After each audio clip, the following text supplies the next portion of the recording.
Now, early reports by the inspectors general at DOD and the FBI found that over 50 known or suspected terrorists had entered the United States as a result of the Biden administration's screening or lack thereof. And last month, the director of national intelligence said that 2,000 Afghans in America may have ties to terrorism. Picture a moment when speed replaces process and urgency replaces verification. Planes are landing, decisions are being made fast, and years later, Congress is still trying to figure out what rules, if any, were actually followed. That's why this exchange matters, not because of who's asking the questions, but because of what's finally being said out loud about how the system worked when it mattered most. The hearing pulls back the curtain on how a massive federal operation moved people across borders without the basic controls Americans are repeatedly told are non-negotiable. Only after that framing do the names matter. Senator Josh Hawley and Mr. Allman, the Deputy Inspector General overseeing the Afghan parole review. Mr. Allman states plainly, at the start of Operation Allies Welcome, DHS did not have a formal screening and vetting process in place. That line lands hard because it contradicts years of public reassurance. Americans were told there was a rigorous system. What the Inspector General confirms instead is that there wasn't even a defined one. That's not a paperwork issue, that's an accountability failure. From there, the rest of the hearing reads less like a mystery and more like a chain reaction. If there's no formal process, then shortcuts become normal. Biographical data replaces verified identity. Missing birth dates get waved through. Tens of thousands arrive without passports or formal ID. The background checks are where the institutional incentives really show. Lists that normally take months to review are cleared in hours, not because the threats disappeared, but because delay was treated as the greater risk. When success is measured by speed and volume, caution becomes a liability inside the bureaucracy. For ordinary Americans, this resonates for a simple reason. Every system they interact with works the opposite way. Miss a form, and your application stalls. Miss an ID, and you're turned away. Yet here, the absence of information lowered the bar instead of raising it. In 2022, your office found that President Biden's DHS allowed some Afghans into the country before they were fully vetted, including, if I remember correctly, one who had been liberated from prison by the Taliban. Do I have that correct? That's correct. I think we're going to see this exhibit maybe over the side of my shoulder here. I just want to read directly from your report. CBP allowed some evacuees to enter into the United States who were not fully vetted. CBP paroled one evacuee into the United States who had been liberated from prison by the Taliban. CBP paroled another evacuee who posed national security concerns. Now, early reports by the inspectors general at DOD and the FBI found that over 50 known or suspected terrorists had entered the United States as a result of the Biden administration's screening or lack thereof. And last month, the director of national intelligence said that 2,000 Afghans in America may have ties to terrorism.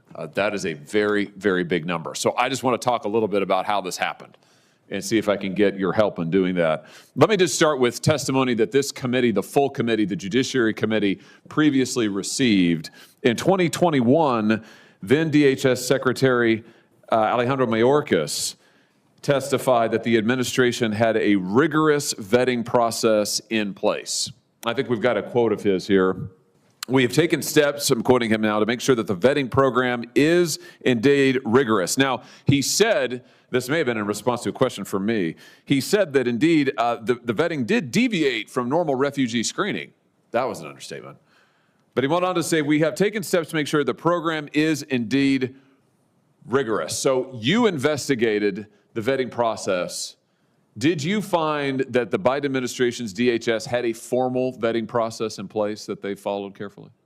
Mr. Chairman, before you answer, question for the chairman. Are we intentionally bypassing opening statements by the witnesses and going straight to questions? No, we'll come back to opening statements after Senator Hawley's through. The department did not have a formal process at the start of the OAW. Okay, can you just say that one more time? The department at least could not provide us with a formal screening and vetting process at the start of the OAW process. The department did not have a formal screening and vetting process in place. The most that the Biden administration did, according to your investigation, was to run Afghans' biometric and biographical information, I think is what you found, like their names and dates of birth and other biographical information they may have supplied. Is that correct? Or is that broadly correct? That's correct until December of 2021, when they began requiring in-person interviews. So until that time, for the first several months, they were relying on biographical information supplied by the Afghans, as well as some biometrics. Now, your office found that that approach was severely flawed, partly because many Afghans did not know their birth dates. Is that correct?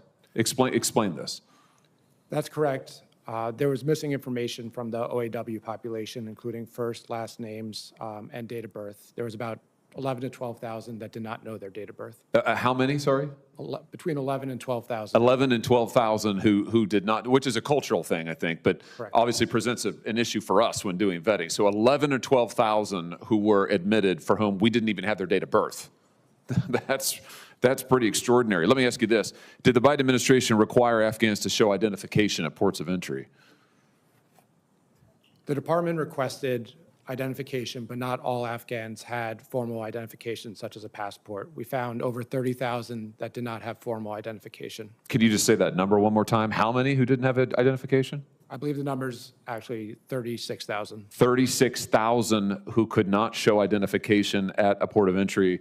Here's a quote from the report. CBP's concepts of operations allowed its officers to admit or parole evacuees into the country without presenting proper identification documents. 36,000 of them. That's astounding. And then my understanding is to do the bare bones background checks that were actually performed, DHS, the Biden DHS, sent a list of Afghans to the Department of Defense and the FBI. That process would normally take months. Would it surprise you to hear that the DOJ's Inspector General found that the list of evacuees was submitted to the FBI via email, and the FBI was given 2 hours to respond?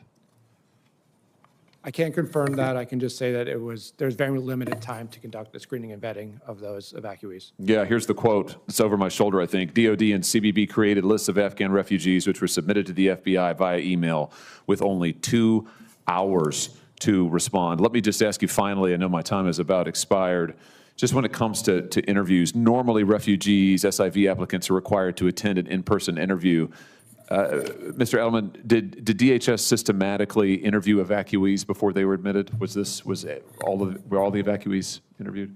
No, Did they systematically conduct mental health screenings? not that I'm aware of. Well, all of the above should have been done. And the fact that tens of thousands were admitted without so much as an ID, without a birth date, I think it's really no surprise why we are where we are. Thank you, Mr. Chairman. This isn't about one evacuation or one administration. It's about a governing pattern where urgency excuses process, and process failures surface years later in hearings instead of being prevented up front. When systems are built to avoid blame rather than ensure outcomes, the public always pays the difference.